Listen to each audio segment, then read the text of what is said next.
In a quiet pause, the Lord was resting, two resting in one body. The soul rests in him, and he rests in the soul. Quietly the Lord said, "So much is happening right now. If only you could see it." He continued, "There is always something happening around the world, both good and bad. It's just a matter of how much good or bad takes place. So when I come here to be with you, even if to rest in the silence, it takes the weight away, knowing I have a soul by my side in these days. Although God, it brings consolation of one's presence, of not being alone to bear it. I might have the very weight of the world on my shoulders, but you all, being near me, by my side, you hold on to my shoulders, my heart and soul, and you lighten me up, my people. You lighten me up.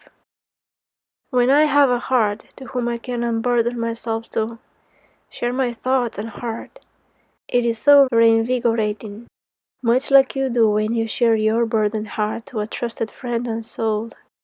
I have many such around the world, and many more yet to come, and for all of them, I am deeply grateful they stood by my side always, through good, through bad, through thorns and nails, and through dancing and rejoicing.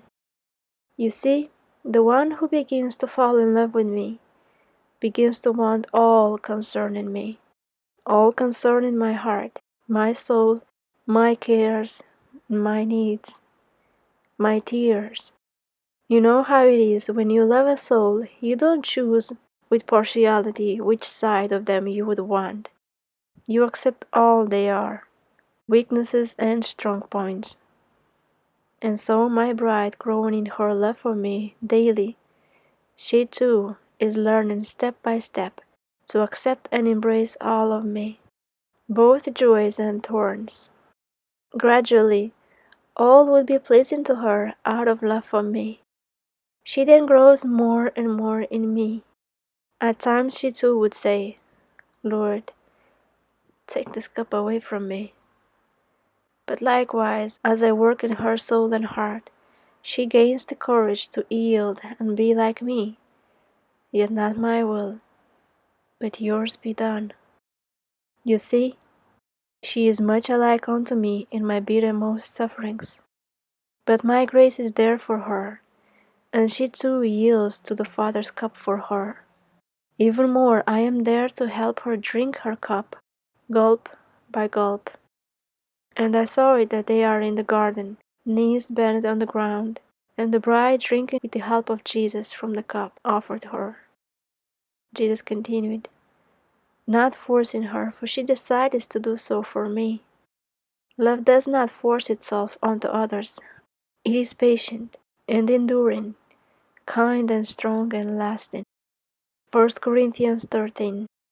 And so I am by her side, for I know the taste of a bitter cup offered.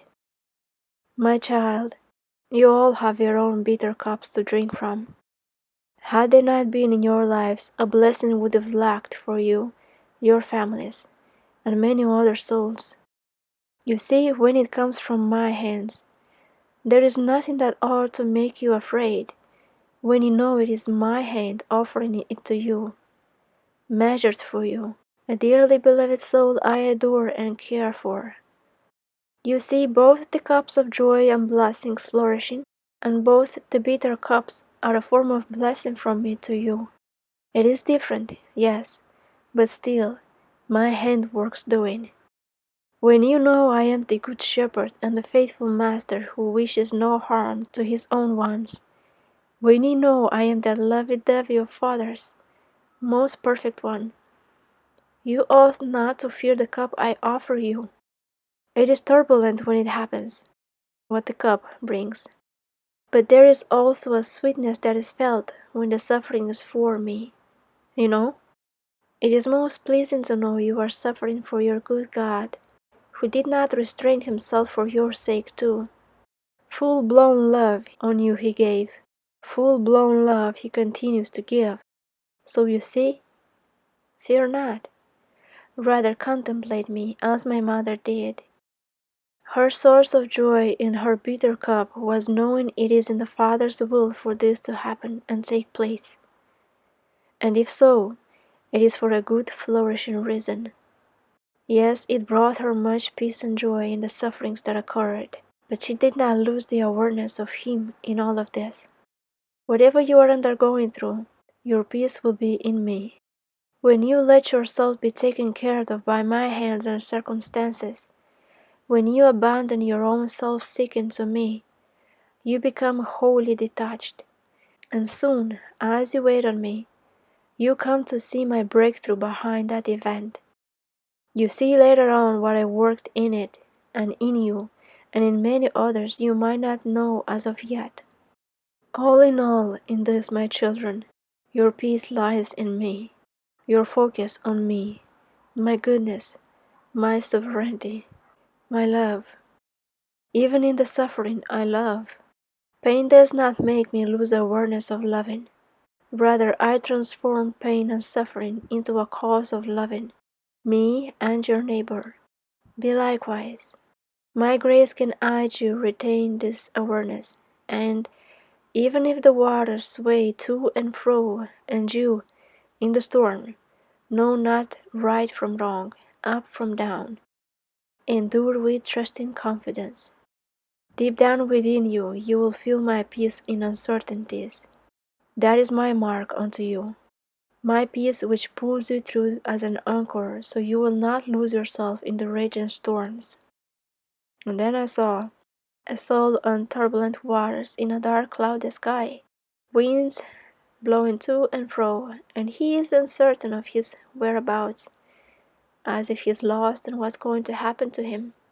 But he is strangely calm within, quiet and trusting for an outcome. He did not lose it and panic. Jesus continues, keep your eyes on me, even if crying, even if mourning the loss of someone, even through hits of rage or loss of temper. Pull your mind and soul down unto submitting all to my spirit. Submit all to my spirit. All that should feel, both positive and negative emotions, as like to pull them down, as taking control over yourself and them. And then I thought that the message topics currently, it seems as if being off-mapped, could not see this topic today and what it could be related to. And the Lord, catching on my thought, He responded saying, it will make sense in the near future. Trust me. Stay close to me, He concluded, with a calm voice, as if before a storm starting, with clouds still gathering up. The Lord's Supper theme today was Death as a Metamorphosis into a Better Life, with the scripture of John 12:24. Unless a grain of wheat falls onto the earth and dies, it remains a single grain, but if it dies, it bears much fruit. So likewise Jesus in the garden who drank his cup, and he died and bare so much fruit. So likewise with his bride, when she takes up her cup, dies to self, and with him, bearing much fruit. God bless you all. Take courage under the weight of your crosses, and take refuge in Him, the beloved of your soul. The Lord's peace be with you.